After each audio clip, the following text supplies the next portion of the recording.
Welcome to the LOP Voice Check Special Events, part of a two-part series, and this is the second show, 7 Seals of Revelations. During the first show, we covered Seals 1 through 6. We covered the 4 horsemen of the apocalypse, which together combined killed off 1/4 of mankind, 2 billion people. Up 7 entered space before, which we won't get into right now. So the third trumpet's a little more damaging for the people of the earth, and I guess these trumpets and bowls get worse and worse as it goes on, basically. I mean, it's like countdown to extinction almost for the human race. It says in the Bible that if God had come back, that we would destroy ourselves first. Okay, get ready for the third trumpet. Revelations 8:10 through 11. The third angel sounded his trumpet, and a great star, blazing like a torch, fell from the sky on the third of the rivers, and on the springs of water. The name of the star is Wormwood. A third of the waters turned bitter, and many people died from the waters that become bitter. Now, sit down for this one. As you all know, I bring the woo. It's woo time. You know what Chernobyl means? Translate it. Chernobyl in Russia? Wormwood. There's your woo for tonight. Now, not only do you have the sea turning to blood, green grass burned up, now you have the fresh water, drinking water, being poisoned and bitter. Now, this bitterness, to me, either could come from radiation, or maybe a meteorite that has some composition that's poisonous. But the key word is wormwood here, and maybe somehow it's tied into it. That's your CT spin to this one, folks. When I was studying the Bible when I was younger, and I was a good boy in a Baptist church, I did translation on wormwood and Chernobyl in Russian, and my pastor did a sermon on it and stuff, so it was kind of interesting. Yeah, your take on this one, Challenger? Kind of scary, isn't it? Yeah, I have to wonder if they... Well, it's one of the worst nuclear accidents we ever had next to Fukushima. A single reactor melted down. With Fukushima's 4 nuclear reactors. So Einstein said it's a hell of a way to boil water for energy.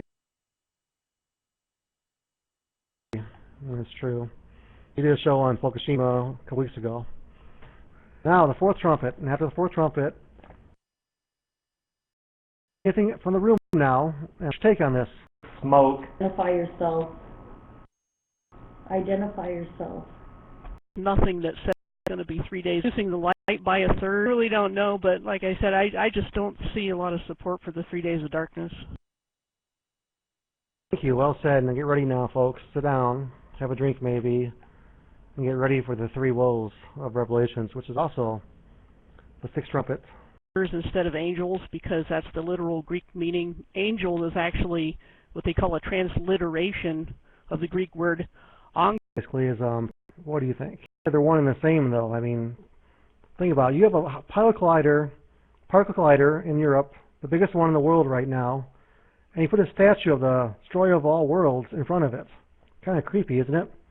Then in the villages around the area, you have temples, old ancient temples that used to worship Apollyon. So that's where I get it from, more or less. And I've read some things on it too, though. I'm pretty sure you can do it one and the same, though. If it's not, it's still pretty creepy, though. You put a statue in front of your place. Why? You know? I mean, the woo part of this is, though, that when he fired up CERN the first time, a spiral in Norway appeared overhead. And they said it was a Russian missile. I don't buy that idea. They're messing with stuff they don't understand, basically. There's a lot of power and energy involved with CERN, and they even said they can open up wormholes and create miniature black holes. This thing is very dangerous. This thing very well could open up a portal up, and you have a demonic army of locusts with abandon coming out of it. The bottomless pit, basically. So, yeah, I go scientist, I know. But, you don't think so, huh? Go ahead.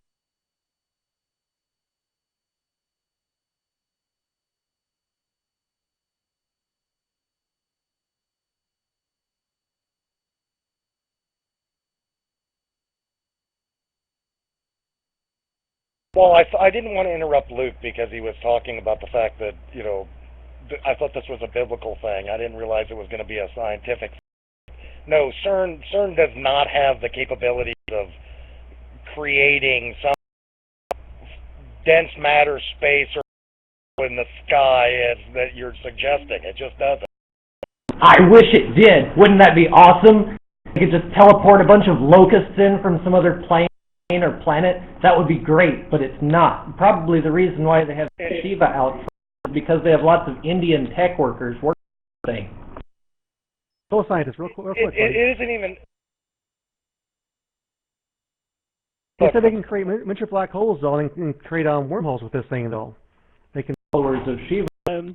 Remembering that the other creatures, or whatever you want to call them, had a lot of similarities, but these have just some different details, like the color of their armor, and that while their weapons are also in their tails, that the tails are more like serpents than scorpions. So these are a different group, and they're given a number of them, and they come from the east, and that they have been waiting for a long time. The four messengers or angels were confined at the Euphrates for thousands of years apparently, and have just been released to do this one thing. So this is very much as a demonic army. Whether they're using people or not, it's hard to say, but they're riding horses. This is cavalry, so that's just another detail to take note of. And the part about at the end where the rest of mankind who were not killed refused to change their mind. Change your mind is the literal meaning of repent. The Greek word that's translated repent means just to go the opposite way. And they refused to do so, and they're still worshiping these idols. And I was just, had a thought about what we were talking about Shiva a minute ago. They refused to stop worshiping them. And also to change from murdering. The word for sorceries is pharmakia, where we get pharmacy, and it's a toss-up as far as which one it means, drugs or sorcery. But in that day, drugs were used for sorcery, so I kind of lean that way on the meaning.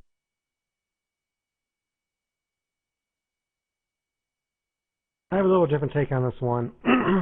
There's only one country in the world that can produce, and that is China. You have a Chinese invasion basically killing off 1/3 of mankind. World War III continues on, basically. Can you imagine that? A 200 million man army. Ouch. From the east, and the east is basically China. So my take on it is that it's an army destroying, decimating the Middle East, probably, countries around it. It's bad stuff. I mean, these are just horrible, horrible judgments. What do you think, Cryle? You think it talks about a Chinese army or something different?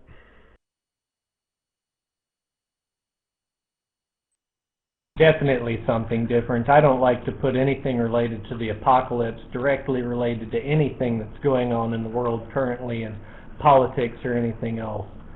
200 million people involved in a war, it doesn't necessarily mean that they're all on one side.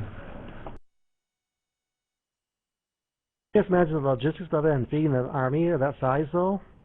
Man, it's an undertaking. Well, it does say that now we'll go, 200 million is in the army. I mean, 200 million cavalry. So, I mean, we're just going by what the text says.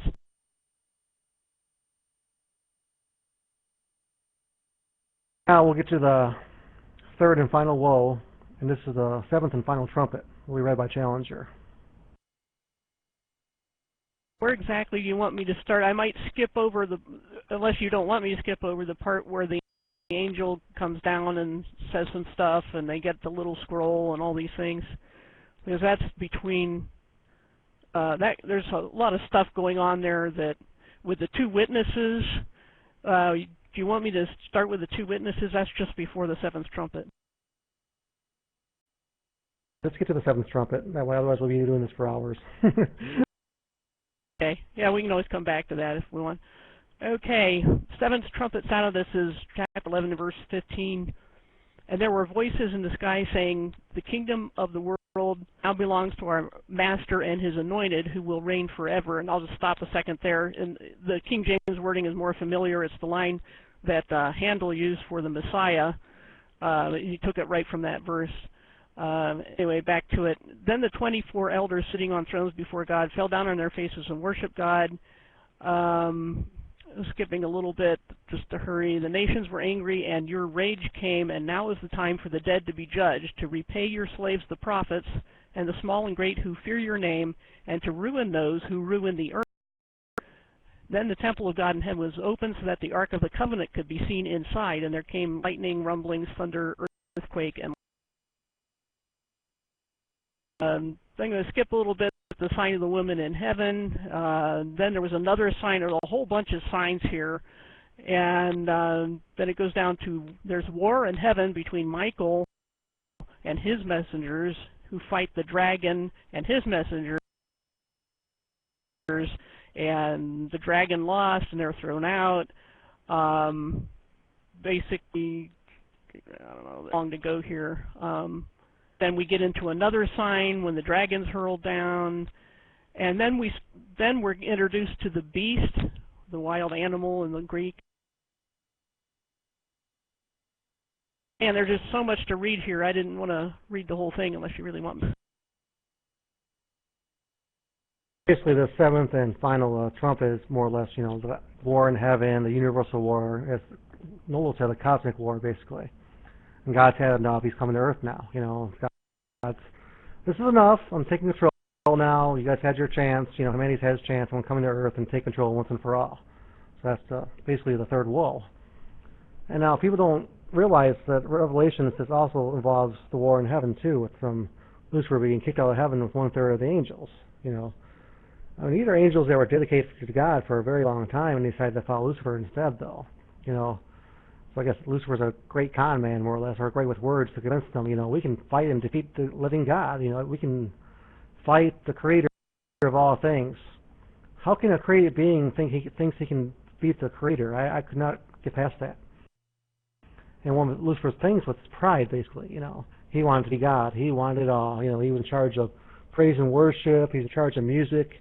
He was guardian of the throne of God, you know. But he wanted it all, you know. He thought he could do better than God, and he was jealous because God put man above the angels. That was one of the things why most of the 1/3 of the angels went with Lucifer, because, you know, hey, we were the top dog for a long time. All of a sudden, you create this being called man, and he's going to have authority over us one day? No, I don't think so. You know, I don't know if you agree with that aspect or not, Challenger, but that's the way I look at it, kind of.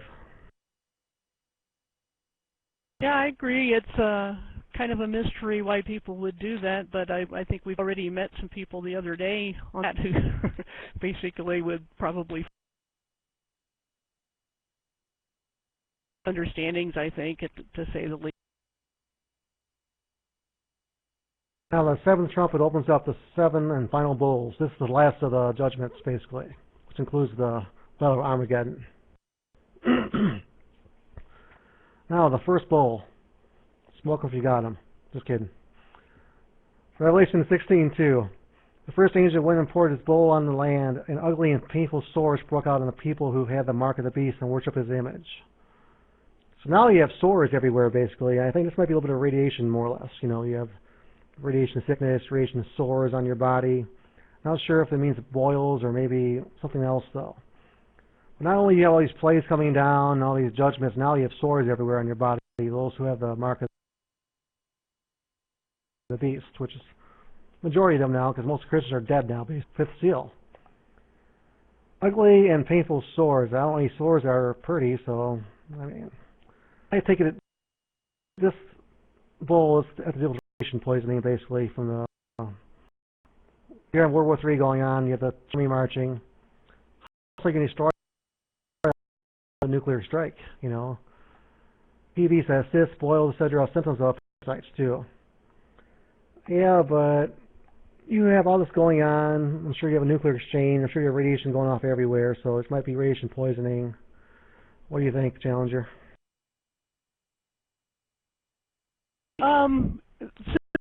Judgment's coming on.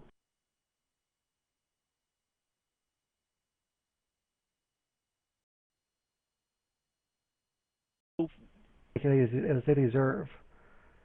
And I heard the author respond, yes, Lord Almighty, true and just are your judgments. So not only are the oceans dead now you have all the waters of the world, the fresh waters, turning red too as blood. So I don't think it's an algae bloom. Maybe it's they enter the dust cloud of Nemesis, possibly the twin sun of ours, if you believe that, Planet X, or perhaps it's from a massive asteroid strike. But maybe the algae bloom can be everywhere. I don't know, but this might be more divine than scientific says, co-scientists would say. Like all the water that's blood red now. I'm not sure if it's drinkable, which I highly doubt though, so I don't know how people are going to drink unless they have stored water somewhere or unless they filter it out. Now this is all the fresh water as well. Challenger, what's going to cause all this water to turn red, do you think? First, all the ocean's now dead, and the blood of a man, basically. Red, it's red. Now all the fresh water is the same way. Yeah, of course, I can't say. But we should remember these are kind of parallels of the plagues of Egypt and locusts and other things, and the water of the Nile was turned red also, and it didn't say how that happened, although eventually in one of the accounts it did say that there was something happened in some city upriver that did it, but still the point is that it happened when Moses commanded it to happen, put his staff in the water or whatnot. And so this is probably whatever did that might be something like that there's something that gets into the water supply at God's command. That's about all I can glean from the text. It makes me feel kind of uneasy about this judgment is the second half of you deserve this. Humanity deserves this judgment. I know Kyle was talking about last show, how sometimes God can be cruel, though. I mean, now the water's dead everywhere, the water's undrinkable, and now you have these people in heaven and angels saying humanity deserves this fate. Kyle, what's your take on this?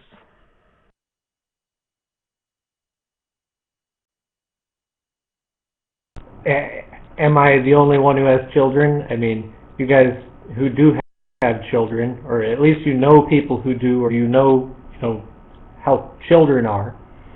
Sometimes kids are bad. You don't go and destroy all of their stuff and make them miserable and, for goodness sake, afflict them with boils and sores if it was within your power.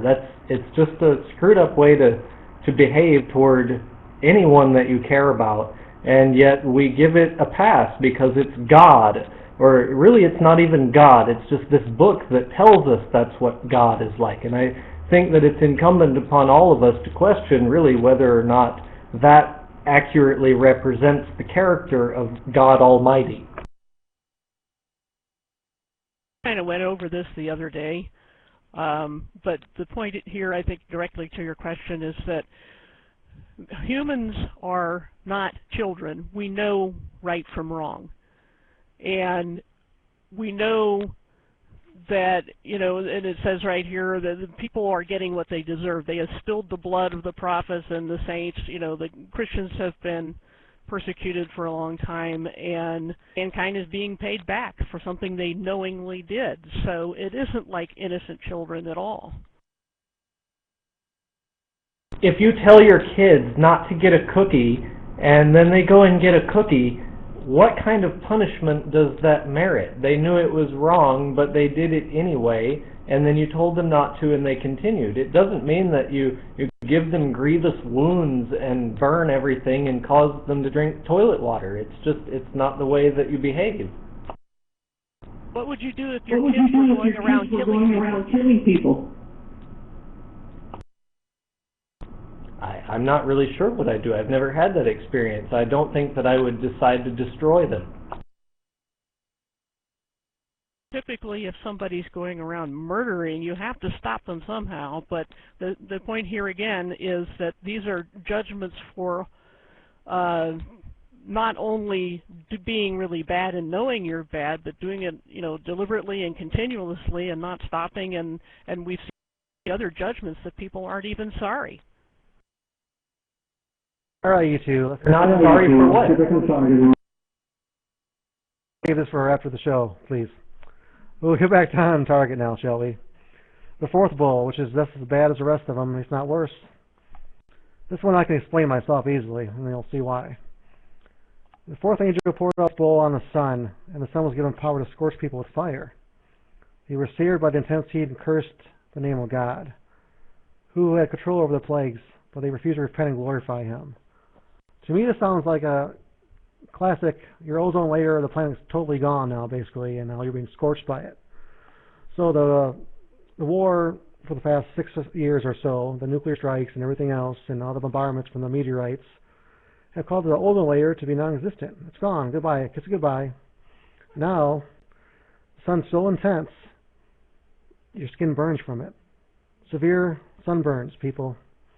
Your protective layer in the sky is now totally gone due to our own undoing with wars and judgment from God. So, at this point in time, I'm pretty sure half the world's gone. You know, you have 6.5 billion people on the planet right now, and if it happens anytime soon, that would mean about almost 4 billion people dead so far. So, half your planet's population is now gone. 1/3 of the grass and trees are burned up. Your ocean's dead. Your water's undrinkable. It's red, it's blood red. And these people still will not worship God. And would you want to worship God after all these plagues? I mean, either you'd be begging for forgiveness or you'd be hating God, basically.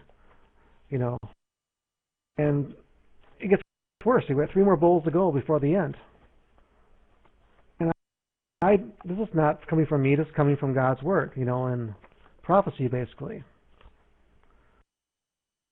Even this isn't true, which I do believe it is. It's good. It's a good story. You can make a story this good, you know. You can make a movie this good. All the doom involved, you know. This is horrifying, to be honest. I mean, after the 6th seal, I was like, wow, there's more to this?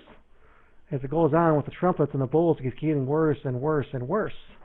You know, we're not exactly a good species. Let's say it that way, okay? I know, Cryle, you have your view on it and stuff, though, but if we had a visitation from another alien race and they were flying around the planet observing us, they would say we're a warlike race. We're savages. We're not good people, folks. Look around you. Look around the news. Look around everywhere, and crime's through the roof. Nobody cares about anybody else anymore. Everybody's selfish.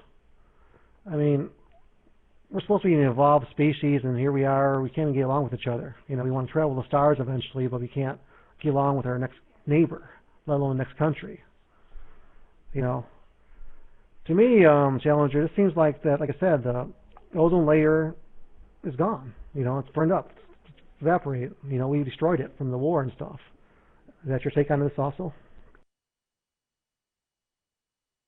Yeah, I think pretty much. It's really a short description of it. It just says, here's what happened, and given all the other things that came before it.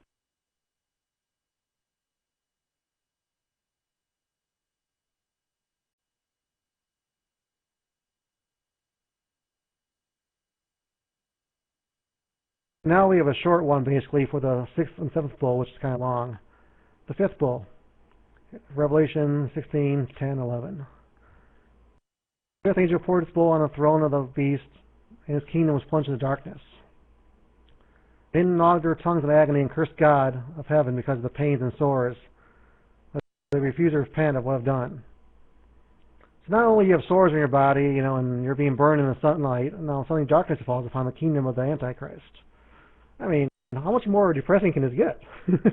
You know, your world's basically messed up, destroyed. Your ocean's gone. Nothing inside the ocean's living anymore. All your water's red. You got sores over your body. You can't go in the sun anymore because it burns you. And now there's darkness everywhere. How much worse can it get? Oh, it gets worse, folks. Tons worse. And if you wouldn't mind, Challenger, can you read off the 6th bowl after you're done commenting on this one, please?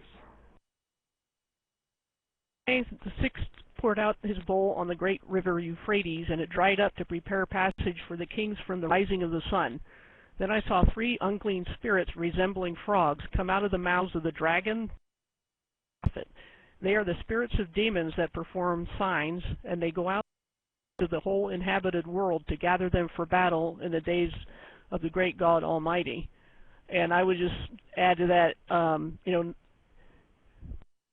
that this is still from the east, you know, the land, you know, land of the rising sun. So we're coming from the east again, and there's the Euphrates again. But this is like a second wave.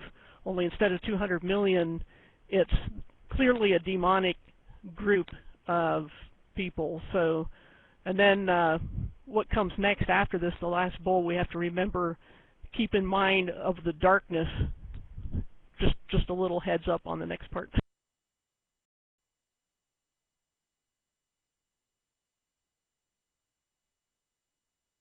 Further read on with this, and then they gather the kings to a place in Hebrew is called Armageddon. So now we have all the armies of the world gathered in one place. The final battle of the earth, basically. Armageddon. Can you imagine that? All the superpowers, all the armies of the world gathered in one place. You have Russia, you have India, go around. Your South American countries, you have everybody there. Yeah, they're ready to fight each other to the death, basically, a death match. You know, and God thinks, you know, this is epic doom on a scale we've never seen before. I mean, we've seen World War I. Everybody gathered together fighting. Over 200 million people in one area. Ouch. Now the seventh bowl and the final one, and we'll discuss all this, shall we? Mountains can't be found anymore. Worst earthquake this planet's ever seen before. Saying that little heads up before here, it's pitch dark. There are no mountains to crawl under this time, and there's 100-pound hailstones falling from the sky. I mean, you can't run and hide from these things. That's like fittingly the last worst judgment.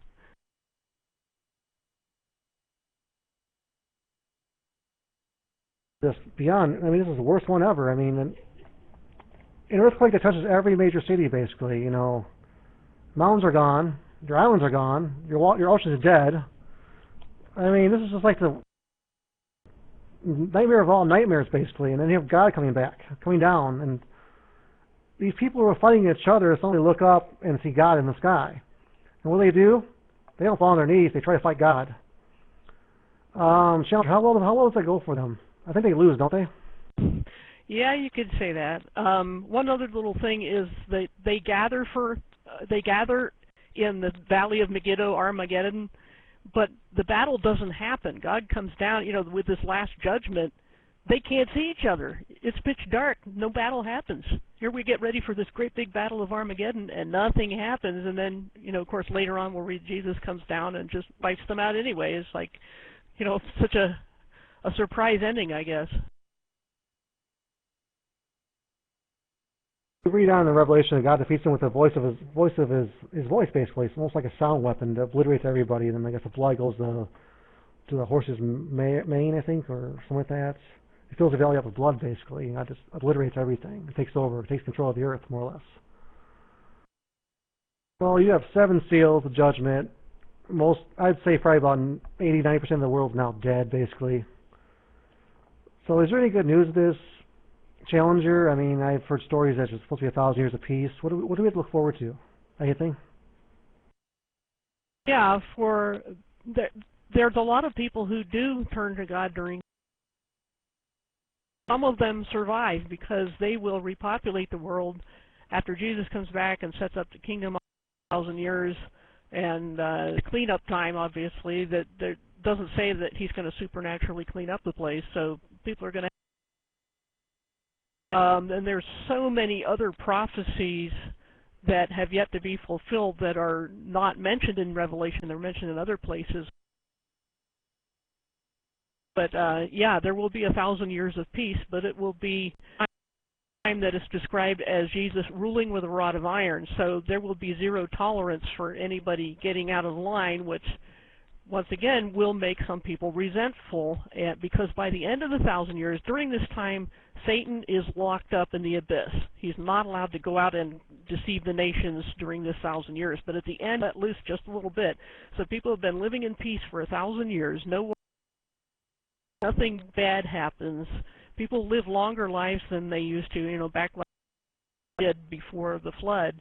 And still, in spite of this, 1,000 years of peace, people are going to rebel against, and the whole world once again comes against Jerusalem to wipe out the people of God. And it just shows full circle that no matter how bad things are, people are just going to rebel against God. You know, so There's a happy time for 1,000 years in the reign of Satan, and then after that, death itself is going to be no more, and then we don't know what eternity is going to be like, but there won't be any bad things in it. That's all we know.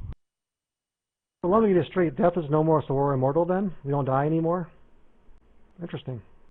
No, because if death itself is thrown into the lake of fire, and the judgments are already passed at that time, so there's no more death and no more judgment, nobody could be mortal because the curse is no more. It also says in the later chapters of Revelation, the curse is gone, so there's no more mortality. Nothing dies, nothing suffers, nothing bad ever happens. So for reconciled with God, that's the happy ending. It is not a happy ending for people who... Answer this now. I was reading further in the book, Revelation, and it said God's going to create a new heaven and new earth. And this earth will have no sea. It's kind of fascinating, though. I assume it has rivers and lakes, though, but no sea, though. I wonder why. Doesn't say. Maybe we just need that much more space. After the millennium, the whole world, the whole universe is remade. Say how big the planet is by that time. It's larger, I don't know. But just one of those things. You'll find out later more, I guess. It says that dogs won't be in heaven in the big city. Oh, the sorcerers and the dogs are stuffed outside, and only the good people go inside where it's beautiful and wonderful and made of crystal and all that. But dogs and sorcerers have to live outside. Can't go in the big city. That's the millennium. You can't take absolutely everything in Revelation as sequential. There are flashbacks, and we skipped a lot of things that were looking back in history, and then it comes back to... And there's a lot of other, like I said, other scriptures besides Revelation we have to consider and all that. I was telling you guys of course, in a couple it shows. doesn't mean literal dogs. I mean, it's just that was the term that the people of that day used for really disgusting people. Called them dogs. You know, it doesn't mean there's. Also, we didn't cover Zion coming down from heaven either. I mean, Zion, a city coming down from heaven, that's like a spaceship then, isn't it, more or less? Wouldn't you say?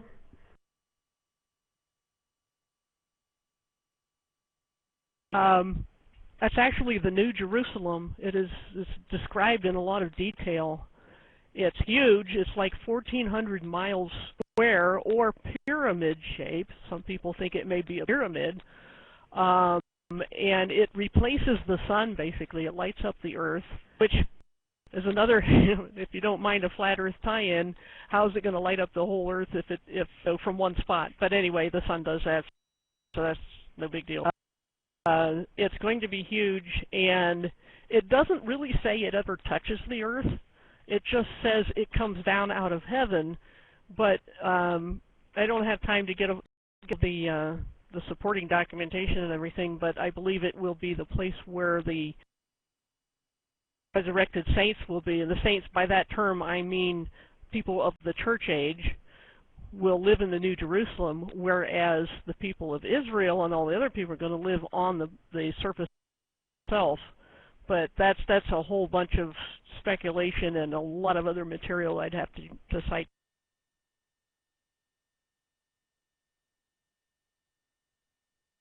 To me, from like looking outside the Bible and stuff, you know, you have the New Jerusalem coming down. It's like almost the size of a mothership, almost huger than a mothership, though. You know, you could go on like maybe this, you know, maybe God is actually an alien. Maybe the angels are aliens. Well, we're alien nature, though, because we're different from them, obviously, though. But I mean, you have some weird faiths out there thinking, you know, God's an alien stuff, and I won't get into that right now, though. But let's do them. You have 7 seals of Revelations.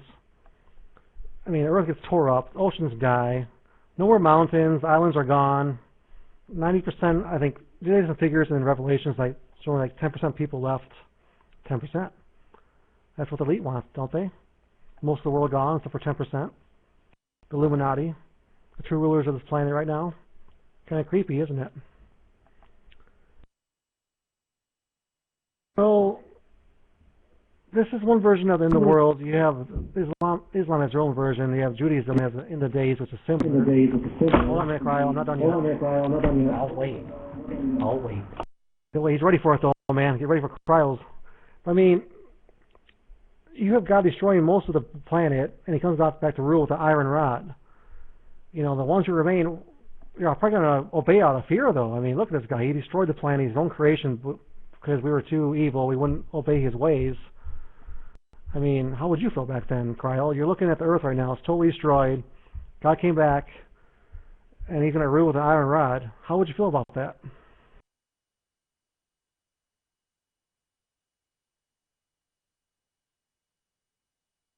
I think that this whole thing looks really bad from the human perspective altogether. I think at the end of it, it doesn't look like God fixed everything that was wrong with the earth. It looks like he destroyed everything. And then what do you get? You get this society based on a very highly ordered system established by essentially one person. I don't know if anyone here was raised Jewish, but the idea of the Jewish tribes is you have different divisions of society. The Danim are the hunters, the judges. You have the different tribes of Israel or different segments of society, and all of it is well ordered in the end. But I think that you had to go through an awful lot of crap to get to that point.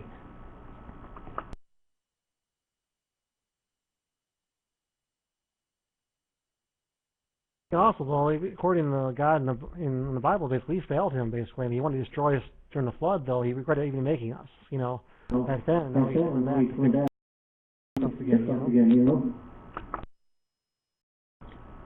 620 rules that we're supposed to follow from the old, and who knows how many actually exist in the Bible. We've got all of these rules, and we're supposed to follow them. Ultimately, they boil down to just be good to each other. Well, then why does it have to be just be good to each other and all of this Jesus stuff, or and all of these Jewish rituals, or whatever other kind of religion? If it ends up just being the golden rule, then why are we being punished to read in this book? It's not necessarily a connection there. It may be the ravings of own as far as relating to God and the real world, as opposed to what you'd find in this book. Let me ask you a question, Challenger. Is this book in stone? Does this have to happen? Can we change our ways to avoid this? Or is this etched in stone? Prophecy worthless if it doesn't come far. So, and of course, of all remaining possible moves changes, and yet, if you're a master chess player, you're going to win the game where we're going to end. And it was a surprise. Who are, you know, subs outside there who launch their missile for perspective. There's many perspectives out there. I want to hear it right now, please, okay? Be free at CERN. You can learn a college degree online. I mean, supposedly, and we time that he was one would say it. That's a fallacy. We're the second